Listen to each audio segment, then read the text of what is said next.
आप सभी का स्वागत है आपके अपने यूट्यूब चैनल पर।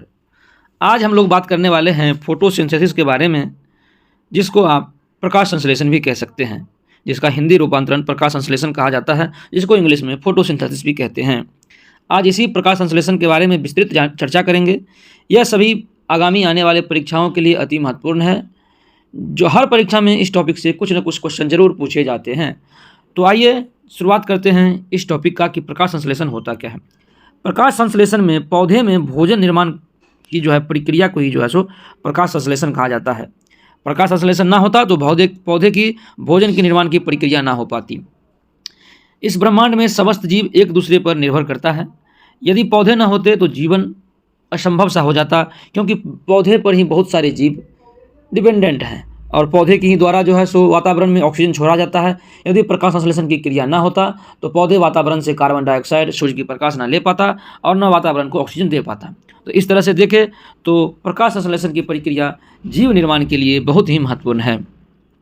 यदि इस पिक्चर के माध्यम से हम समझें तो आपको थोड़ा थोड़ा समझा देते हैं, उसके बाद डिटेल्स जानकारी आपको आगे देंगे। ये फोटोसिंथेसिस की प्रक्रिया किस तरह से होती है, प्रकाश संश्लेषण की प्रक्रिया आपको बताते हैं। ये देखिए, सबसे आपको नीचे में दिख रहा होगा ये मिनरल्स और वाटर। ये मिट्टी के द्वारा पौधे में जड़ों के द्वारा ऊपर की तरफ जाता है। ये और मिट्टी और मिनरल्स और वाटर ये मिट्टी के द्वारा प्राप्त किया जाता है। कार्बन डाइऑक्साइड पत्तियों के द्वारा एब्जॉर्ब किया जाता है वातावरण से। सूर्य की प्रकाश पत्तियों पर पड़ता है और यह जब सारी प्रक्रिया होती है तो उत्पाद के तौर पर वातावरण को ऑक्सीजन और कार्बोहाइड्रेट, जिसको स्टार्च या शुगर भी बोलते हैं, और जल वाष्प के रूप में पानी भी मिलता है।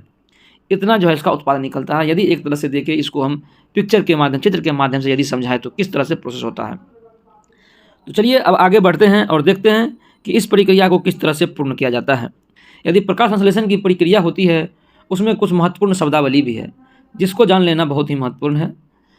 जो आगे आपको शब्दावली, जब आप उससे परिचित होंगे तो आपको समझने में कठिनाई नहीं होगी। जो पहला शब्दावली है वो रंध्र, जिसको स्टोमाटा बोलते हैं। दूसरा क्लोरोफिल है। तीसरा प्रकाश की ऊर्जा यानी कि सोलर एनर्जी। चौथा कार्बन डाइऑक्साइड। पांचवा कार्बोहाइड्रेट और छठा ऑक्सीजन।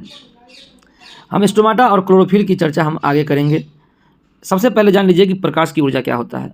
जो सूर्य की द्वारा जो ऊर्जा पत्तियों के द्वारा ग्रहण की जाती है वही प्रकाश की ऊर्जा है।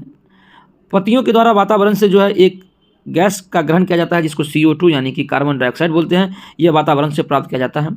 वहीं बात करें, जब फोटोसिंथेसिस की प्रक्रिया पूर्ण हो जाती है तो उत्पाद के रूप में कार्बोहाइड्रेट, जिसको आप स्टार्च या मंड बोलते हैं, इसको शुगर भी बोल सकते हैं आप, और उसके बाद ऑक्सीजन जो उत्पाद के रूप में बाहर निकलती है। तो यह तो आपको हम यहीं पर बता दिए, ये चार के बारे में कि प्रकाश की ऊर्जा क्या है, कार्बन डाइऑक्साइड कहाँ से प्राप्त होता है, और कार्बोहाइड्रेट और ऑक्सीजन प्रकाश संश्लेषण की प्रक्रिया में उत्पाद के तौर पर निकलती है। ठीक है, चलिए अब जान लेते हैं कि रंध्र यानी कि स्टोमाटा वो क्या होता है। ठीक है, इसके बारे में बता देते हैं आपको स्क्रीन पर एक पत्ती का चित्र दिख रहा होगा, ये देख सकते हैं। और यह आपको चित्र दिख रहा है, ये माइक्रोस्कोप से इस पत्ती को जूम करके निकाला गया चित्र है। किस तरह से दिखता है उसी के बारे में आपको बताया गया है। यदि बात करें रंध्र या स्टोमाटा का, प्रकाश संश्लेषण की प्रक्रिया में इसका भी महत्वपूर्ण योगदान है। इसी छिद्र एक तरह का, ये रंध्र होता है, ये दो प्रकार का होता है। एक ओपन होता है और एक क्लोज्ड होता है। ठीक है, जो ओपन स्टोमाटा है, देखिए यहाँ पर जो ओपन स्टोमाटा है वो वातावरण से कार्बन डाइऑक्साइड ग्रहण करता है। ठीक है, यह पहले आपको शब्दावली से परिचित करा देते हैं। इसके बाद प्रकाश संश्लेषण की प्रक्रिया किस तरह से संपन्न होती है उसी के बारे में बताएंगे। जो ओपन स्टोमाटा होता है, ये वातावरण से कार्बन डाइऑक्साइड का ग्रहण करता है, और जब प्रक्रिया संपन्न हो जाती है तो उत्पाद के तौर पर जब ऑक्सीजन और जलवाष्प निकलता है वो क्लोज स्टोमाटा के थ्रू वातावरण में आ जाता है। ठीक है, पत्तियों में जो ओपन स्टोमाटा होता है उसके थ्रू वातावरण से आपका ये क्या कहते हैं, इसको कार्बन डाइऑक्साइड का ग्रहण किया जाता है और उत्पाद के तौर पर ऑक्सीजन और जलवाष्प को बाहर छोड़ देता है। तो यह है स्टोमाटा। स्टोमाटा का काम क्या है, आपने समझ गए होंगे कि स्टोमाटा वातावरण से CO2 को भी ग्रहण करता है और उत्पाद के तौर पर ये वातावरण में O2 और जलवाष्प को भी छोड़ता है। तो स्टोमाटा का ये काम है। चलिए अब आगे देखते हैं। एक और महत्वपूर्ण है क्लोरोफिल।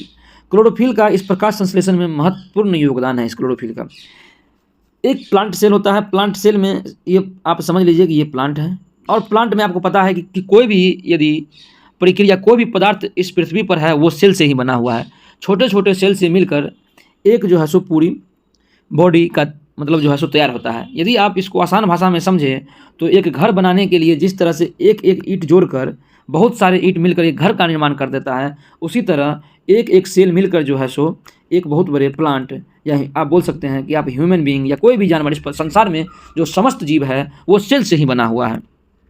तो प्लांट में जो है प्लांट सेल पाया जाता है, और इस प्लांट सेल में क्लोरोप्लास्ट जो है एक प्लास्टिड पाया जाता है प्लांट सेल में, और इसी क्लोरोप्लास्ट का एक अंग है जिसके अंदर जो है सो आपको क्लोरोफिल पाया जाता है।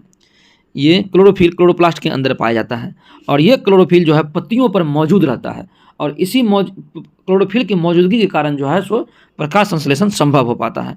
क्योंकि ये क्लोरोफिल जो है सूर्य की ऊर्जा को ग्रहण करके उस ऊर्जा को रासायनिक ऊर्जा में बदल कर जो है सो पत्तियों को जो है सो ग्रहण करवा देता है। क्लोरोफिल के कारण ये ऊर्जा रासायनिक ऊर्जा में ग्रहण परिवर्तित हो जाता है, जिसके कारण जो है पत्तियों के भोजन निर्माण की प्रक्रिया में जो है जो इसका योगदान हो जाता है, और जिसके कारण पौधे जो है अपना भोजन की प्रक्रिया पूर्ण कर पाती है।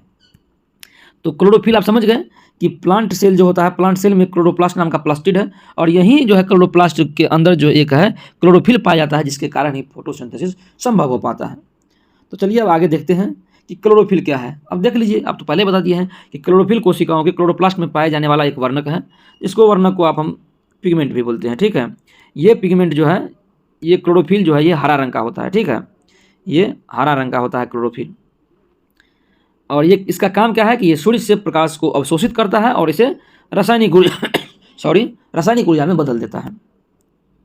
और क्लोरोफिल आपको अभी कुछ देर पहले बताया है कि क्लोरोफिल वर्णक जो है हरा रंग का होता है।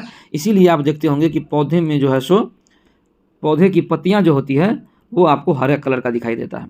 तो आप यदि फोटोसिंथेसिस थोड़ा हट के बात करें तो आपके मन में एक क्वेश्चन और उत्पन्न होता होगा कि यदि हर एक पौधे में, प्लांट में जब क्लोरोफिल पाया जाता है तो हर एक पौधे का पत्तियों का रंग हरा ही क्यों नहीं होता है? कुछ का तो नीला होता है, कुछ का लाल होता है, तो ऐसा क्यों है?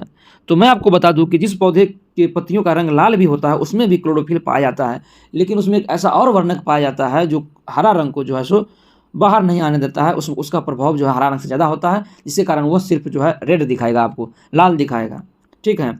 वो आपको हरा रंग को ढक देता है, वो वर्णक जो दूसरा पिगमेंट होता है हर किसी में, क्योंकि लाल जिस पौधे के पत्ती का रंग लाल है वो भी प्रकाश संश्लेषण करता है। और आपको बता दें कि इसमें भी हरा होता है, क्लोरोफिल पाया जाता है। ये जरूरी नहीं है कि पत्तियों के हरा रंग होने के कारण ही प्रकाश संश्लेषण होता है। प्रकाश संश्लेषण इसलिए होता है क्योंकि पत्तियों पर क्लोरोफिल की मौजूदगी होती है, ठीक है। तो क्लोरोफिल जो है सो हरा रंग का होता है, और वह जो है सूर्य के प्रकाश को रासायनिक ऊर्जा में बदलकर पौधे के भोजन के रूप में उसका उपयोग करवा देता है, जिसके कारण जो है प्रकाश संश्लेषण की प्रक्रिया संभव हो पाती है। चलिए आगे देखते हैं। यह सारी जानकारी आपको हम दे दिए एक एक करके। अब इसको शब्दों में इसको समझते हैं कि परिभाषाओं के तौर पर देखें तो प्रकाश संश्लेषण क्या होता है।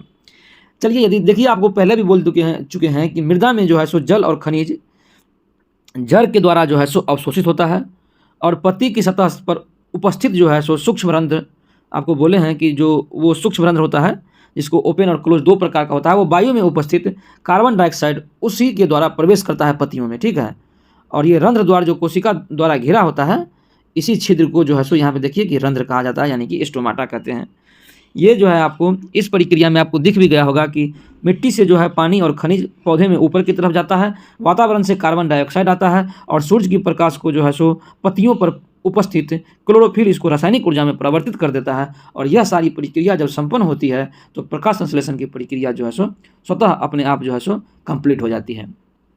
उससे पहले यदि बात करें तो एक और शब्द आता है ट्रांसपिरेशन, यानी कि बाष्पोत्सर्जन जो होता है वो क्या होता है, वो आपको बता देते हैं कि पौधे जो है मिट्टी के द्वारा पानी जो है सो रूट्स के द्वारा जो है पौधे में ऊपर की तरफ जाता है, और वाटर जो है सो ट्रेवल करता है पत्तियों वाहिकाओं के द्वारा। ये एक नली के समान वाहिकाएं जो होती है वो नली के समान होती है। उसका हम वीडियो एक चित्र यहाँ पे नहीं दिखाएं, बहुत ऐसे करके एक नली के समान होती है जिसके द्वारा पानी ऊपर चढ़ता है और वो पौधे की पत्तियों तक पहुँचता है। जब अंत में प्रकाश संश्लेषण की प्रक्रिया संपन्न हो जाती है तो यही पौधे पत्तियों से वाष्प यानी कि वेपर के रूप में वातावरण में चला जाता है, और जिसके कारण जिस प्रक्रिया को हम ट्रांसपिरेशन कहते हैं।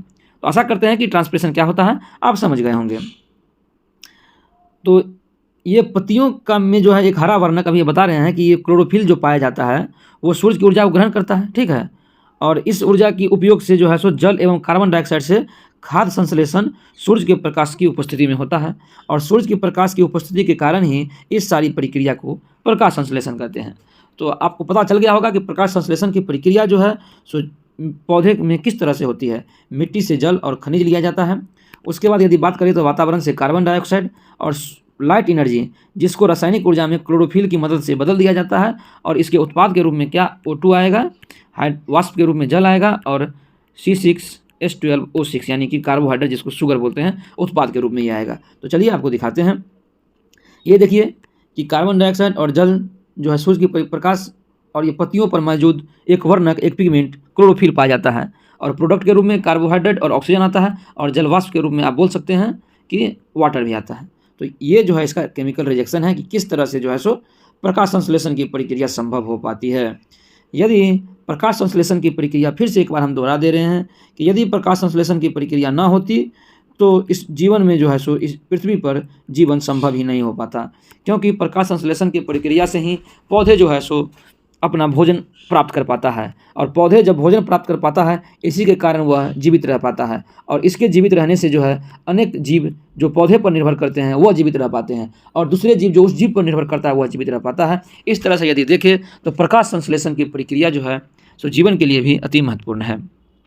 आशा करते हैं कि अभी तक जो हमने आपको बताया कि स्टोमाटा क्या होता है, स्टोमाटा कितने तरह का होता है, क्लोरोफिल की पौधे पर जो पाया जाता है वो किस रंग का होता है, प्रकाश संश्लेषण में कार्बन डाइऑक्साइड कहाँ से आता है, पानी कहाँ से आता है, सूरज की प्रकाश का क्या योगदान है इसमें, इसके बारे में हमने आपको समस्त जानकारी दी। यदि फिर भी यदि इसमें कुछ रह गया हो, अधूरा रह गया हो, तो आप लोग हमें कमेंट करके बता सकते हैं।